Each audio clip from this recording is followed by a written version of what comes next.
আকাশের রহস্যময় আলোর ঝলকানি। কয়েক বছর ধরে ভারতের আকাশেও দেখা মিলছে উজ্জ্বল আলোকবস্তু, যা ভাবিয়ে তুলেছে বিজ্ঞানী মহলকে। তাহলে কি সত্যিই পৃথিবীতে নামার সময় এসে গেছে ভিন গ্রহের প্রাণী বা এলিয়েনদের? ভিন গ্রহের বাসিন্দাদের নিয়ে মানুষের আগ্রহের শেষ নেই।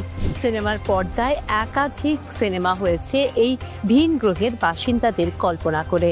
কল্পনাকে সিনেমার পর্দায় অবশ্যই দেখানো সম্ভব, কিন্তু বাস্তবে তা কি সত্যি হতে পারে? যে রহস্যময় আলোর ঝলকানি দেখা যাচ্ছে তা কি ভিন গ্রহের বাসিন্দাদের যান, নাকি এগুলির নেপথ্যে রয়েছে অন্য কোনো ষড়যন্ত্র বা ব্যাখ্যা? আমরা আজকে সেগুলি নিয়ে কথা বলবো। মহাকাশ এবং ভিন গ্রহের প্রাণীদের নিয়ে চর্চা এবং জল্পনা চলে আসছে বহু যুগ ধরেই, আর সেই জল্পনায় বারবার নতুন মাত্রা যোগ করেছে একাধিক ভিন্ন ঘটনা। কল্পবিজ্ঞানের গল্প হোক বা একাধিক দাবি, উড়ন্ত চাকির মাধ্যমে পৃথিবীতে নাকি এসেছে ভিন গ্রহীরা। একাধিকবার বিশ্বের বিভিন্ন জায়গা থেকে উড়ন্ত চাকি বা ইউএফও দেখতে পাওয়ার দাবি করেছেন অসংখ্য মানুষ। তবে কখন থেকে ইউএফও নিয়ে মানুষের মনে আগ্রহ জন্মালো? ইউএফও নিয়ে মানুষের মনে প্রথম ধারণা আসে 1940-50 সাল নাগাদ, যখন পশ্চিমের দেশগুলিতে প্রথমবারের মতো কোনো উড়ন্ত বস্তুগুলি দেখা গেছিল। তবে শুধু পশ্চিমের দেশগুলিতে নয়, ভারতের ইতিহাসেও কিন্তু এমন উড়ন্ত বস্তুর দেখা মিলেছে, যদিও তার ব্যাখ্যা বা প্রমাণ আজ পর্যন্ত মেলেনি। এই যে ব্যাপারটা যে আমাদের মানে অ্যালিয়েন আছে কিনা, অবশ্যই আছে। অ্যালিয়েন পৃথিবী ভিজিট করেছে কিনা কেউ জানে না, এ পর্যন্ত করেনি। এবার রিসেন্টলি যে খবরগুলো আসছে বাজারে, সেটা হচ্ছে 3i অ্যাটলাস, একটা ইন্টারস্টেলার একটা অবজেক্ট এসে উপস্থিত। আপনারা জানেন যে বছর চারেক আগে আরেকটা এসেছিল 2i বরিসভ, এবং তারও বছর চারেক আগে এসেছিল 1i ওমুয়ামুয়া। এরা অ্যালিয়েন না, এরা যেটা আসছে সেটা হচ্ছে অন্য কোনো গ্রহের চারিদিকে যে প্ল্যানেটগুলো তৈরি হচ্ছে, সেই প্ল্যানেট তৈরির সময় খুচরা খাচরা যে খুচখাচ তারার পাথরের টুকরো পড়ে থাকছে, সেই পাথরের টুকরোগুলো বিভিন্ন ভারী প্ল্যানেট এটা ওটার পাশ দিয়ে যাওয়ার সময় অ্যাঙ্গুলার মোমেন্টাম কিংবা কৌণিক গতিবেগের চেঞ্জ হয়। তার জন্য ওরা ভবঘুরের মতো ওদের সিস্টেম থেকে বেরিয়ে এসে ভবঘুরের মতো ঘুরে বেড়াচ্ছে এবং আমাদের পৃথিবীর যে মানে সোলার সিস্টেমের মধ্য দিয়েও যাচ্ছে। এই 3i অ্যাটলাসটা খুব ইন্টারেস্টিং, কেননা ওটা অলমোস্ট আমরা যে প্লেনে সূর্যের চারিদিকে ঘুরছি সেই প্লেনের মধ্য দিয়ে ঢুকছে, কিন্তু উল্টো দিক দিয়ে। অর্থাৎ আমরা যদি এইভাবে ঘুরি, ও আসছে উল্টো দিক থেকে। এবার শুধু তাই না, এই তো 3রা অক্টোবর মঙ্গলের প্রায় 2.5 কোটি কিলোমিটার 2.8 কিলোমিটারের মধ্য দিয়ে যাবে, আর এদিকে অক্টোবরের শেষের দিকে সূর্যের খুব কাছে গিয়ে পৌঁছবে। পৃথিবীর কাছ দিয়ে যখন যাবে সেটা 28 কোটি কিলোমিটার দূর দিয়ে যাবে। এখন অনেকে বলছে এটা ইন্টেলিজেন্ট হতে পারে। কেন? যদি ইন্টেলিজেন্ট না হয় তাহলে এত সুন্দর করে আমাদের প্ল্যানেটগুলোর পাশ দিয়ে যাচ্ছে কেমন করে?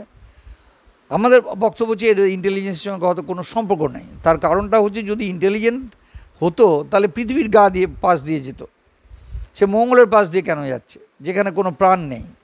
কিংবা তার যদি কার্বন ডাইঅক্সাইডের দরকার থাকে ফিউয়েল হিসাবে কিংবা কোনো কিছুতে, তাহলে মঙ্গলের গা ঘেঁষে যেত, কারণ মঙ্গলের গায়ে প্রচুর কার্বন ডাইঅক্সাইড আছে, হয়তো সেখান থেকে কিছু কার্বন ডাইঅক্সাইড কালেক্ট করে নিতে পারতো। সেখানে একটা সবুজ রঙের পাওয়া গেছে এই কমেটটাকে। এটা আসলে একটা কমেট, আলটিমেটলি এটা কমেট।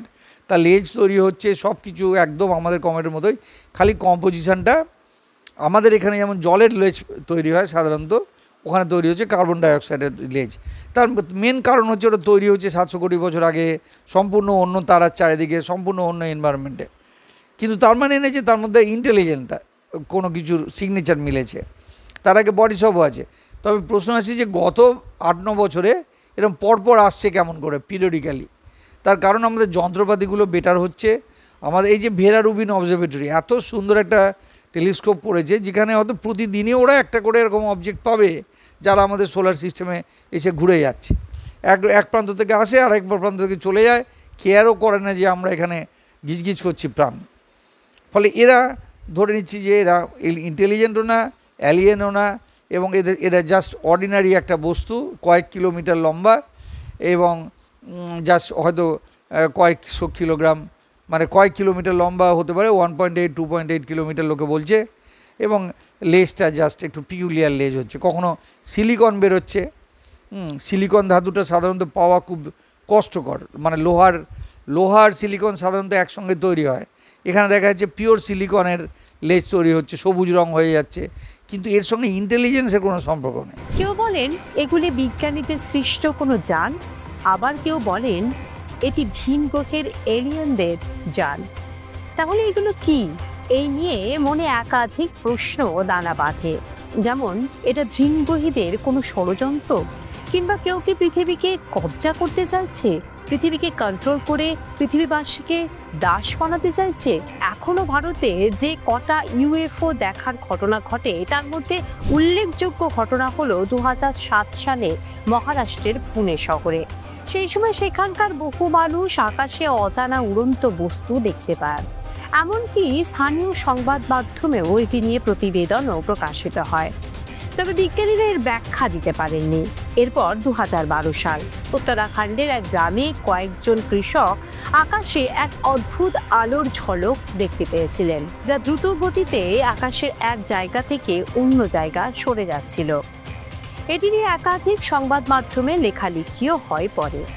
2018 সালে তামিলনাড়ুর একটি গ্রামে স্থানীয়রা একটি আলোর বস্তু দেখতে পান, যার প্রথমে হেলিকপ্টার ভেবেছিলেন তারা।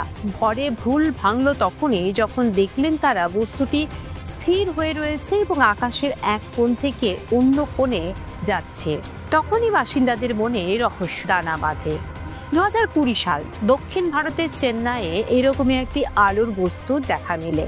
স্থানীয়দের কথা অনুযায়ী সেটি কিছুক্ষণ স্থির ছিল, তারপর অদৃশ্য হয়ে যায়। ভারতের আকাশে এই ধরনের ঘটনা বেশ কয়েকটি ঘটে। প্রযুক্তির উন্নতি হলেও মানুষের মনে কিন্তু এই ভিনগ্রহী যান সম্পর্কে আগ্রহ এতটুকুও কমেনি। এখন প্রশ্ন, ইউএফও কি? কেন এই আলোর ঝলকানি দেওয়া বস্তুটিকে ইউএফও বলা হয়? আনআইডেন্টিফাইড ফ্লাইং অবজেক্ট, সংক্ষেপে যাকে বলা হয় ইউএফও, আর যাকে বাংলায় বলা হয় অশনাক্ত উড়ন্ত বস্তু। মহাকাশে মাঝে মধ্যে বিভিন্ন সময় এই ধরনের বস্তুর নড়াচড়া চোখে পড়ে এবং সেগুলিকে ইউএফও হিসেবে চিহ্নিত করা হয়ে থাকে। এই ইউএফও নিয়ে মানুষের আগ্রহ বহুদিনের। কেউ কেউ চমক লাগাতে বলে থাকেন এগুলি আসলে এলিয়েনদের বাহন। এলিয়েন কাকে বলে? এলিয়েন মানে আমরা সাধারণত বুঝি যে যারা আমাদের গ্রহের বাইরে থাকে অথচ ইন্টেলিজেন্ট, মানে অর্থাৎ কোনো গ্রহের বাইরে যদি আমরা কোনো ছোটোখাটো প্রাণী দেখতে পাই, এককোষী প্রাণী দেখতে পাই, মাইক্রোবিয়াল প্রাণী দেখতে পাই, সেগুলোকে কিন্তু আমরা এলিয়েন বলবো না। আমরা বলবো যারা বড় বড় যন্ত্রপাতি চালিয়ে পৃথিবী ধ্বংস করতে পারে, পৃথিবী ইনভেট করতে পারে, পৃথিবী ভিজিট করতে পারে, আবার ওরাও কিন্তু আমাদেরকে এলিয়েন মনে করবে। ফলে এলিয়েন মানে হলো আমাদের যে ঘরোয়া যে প্ল্যানেটটাতে বাস করি আমরা, গ্রহটাতে, তার বাইরে অন্য কোনো গ্রহের জন্তু, সে যদি আমাদের কাছে ওরা এলিয়েন, ওদের কাছে আমরা এলিয়েন। আচ্ছা, এবার প্রশ্ন আসছে এলিয়েন আছে কি না। এ পর্যন্ত টিল টুডে কোনো এভিডেন্স পাওয়া যায়নি যে এলিয়েনরা আছে, মানে আমাদের পৃথিবীর অন্তত কেউ ভিজিট করতে আসেনি, কিংবা নাসা কিংবা নানা জায়গাতে নানা রকম সিক্রেট ডকুমেন্ট নিয়ে যা যা কথা ওঠে, এগুলোর একটাও সত্য না। আর দ্বিতীয়ত হচ্ছে, তার মানে এনে যে এলিয়েন নেই, কিন্তু আমাদের অন্তত পৃথিবীতে ভিজিট করতে কেউ আসেনি। আচ্ছা, এবার প্রশ্ন আসছে যে এদের থাকা উচিত কি না। থাকা অবশ্যই উচিত, কারণ সারা মহাবিশ্ব শুধু তো আমাদের জন্য তৈরি হয়নি। সারা মহাবিশ্ব প্রায় 1400 কোটি বছর আগে তৈরি হয়েছে এবং প্রায় একের পিছনে 28টা শূন্য বসালে যত সেন্টিমিটার হয় অত বড় সাইজের। এর মধ্যে আমাদের মতো যে আরও প্রচুর প্রাণী প্রচুর জায়গাতে নানা রকমভাবে থাকবে, এতে আশ্চর্য কিছু নেই। আশ্চর্য হচ্ছে যে আমরা তাদের সঙ্গে যোগাযোগ করতে পারছি কিনা, কিংবা ওরা আমাদের সঙ্গে যোগাযোগ করতে পারছে কিনা, যোগাযোগ করতে পারা উচিত কিনা, সম্ভব কিনা। অর্থাৎ মহাবিশ্বে প্রচুর জায়গায় প্রাণ থাকা অবশ্যই উচিত, আছেও। এবং আমি যদি সিম্পল ক্যালকুলেশন করি তাহলেই দেখতে পাবো যে মিল্কি ওয়ের মতো জায়গাতেই, অর্থাৎ আমাদের আকাশগঙ্গাতেই প্রায় 1 কোটি জায়গাতে খুব সিভিলাইজড প্রাণী আছে। যদি ভিন গ্রহে প্রাণের অস্তিত্ব থেকে থাকে তাহলে সেই এলিয়েনরা দেখতে কেমন, এলিয়েন ঠিক কিরকম দেখতে তা নিয়ে হাজারো বিতর্ক রয়েছে পৃথিবীতে। বিভিন্ন চলচ্চিত্রে এলিয়েনদের একটা রূপ দেওয়া হয়, সেটি একটা ছোট রং বেরঙের প্রাণী হিসেবে দেখানো হয় সেখানে। আবার মানুষের মতো দেখতে এলিয়েনদেরও দেখানো হয়েছে বহু চলচ্চিত্রে, যেখানে 4 হাত পা যুক্ত একটা অদ্ভুত মাথা দিয়ে এলিয়েনদের রূপ দেওয়া হয়েছে। কিন্তু আদতে এলিয়েন দেখতে কেমন? বিজ্ঞানীদের মতে এলিয়েনদের কোনো নির্দিষ্ট চেহারা নেই, কারণ এটি একটি অনুমানমূলক ধারণা।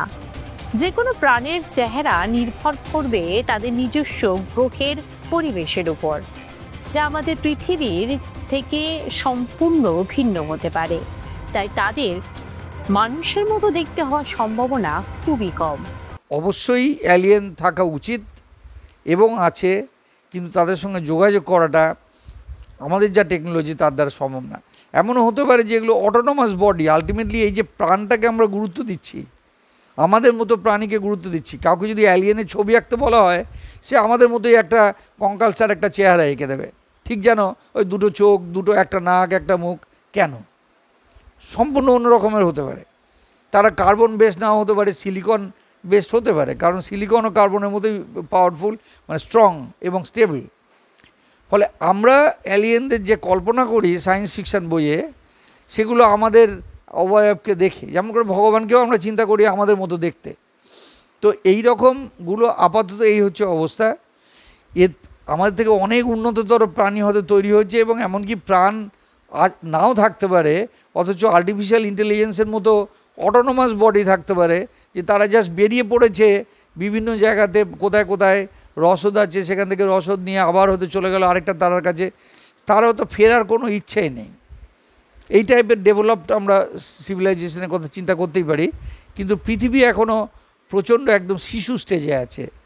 কাজেই অ্যালিয়েন নিয়ে আমার মনে হয় যে আমাদেরকে জাস্ট ওয়েট অ্যান্ড ওয়াচ, যতদিন না আমরা অ্যাকচুয়ালি কোনো জায়গাতে একটা এককোষী প্রাণীও আবিষ্কার করছি বাইরে, ততদিন পর্যন্ত আমাদের ধরে নিতে হবে যে সারা মহাবিশ্বে আমরা এখনও নিঃসঙ্গ। এটাও খুব ভয়ের ব্যাপার। আকাশে আলোকময় বস্তু দেখার পর নিজেদের মতো করে নানা রকম ব্যাখ্যা অবশ্যই মানুষ দিয়ে থাকেন। কেউ মনে করেন এটি হয়তো মানব জীবনে অমঙ্গল ডেকে আনবে, আবার কেউ মনে করেন নতুন কোনো যুগের সূচনা হয়তো এই আলোক বস্তু। তবে এর কোনো সঠিক ব্যাখ্যা আজও মেলেনি। এই অজানা আলোকময় বস্তু নিয়ে বিজ্ঞানীরা এখনও চুলচেরা বিশ্লেষণ করে চলেছেন।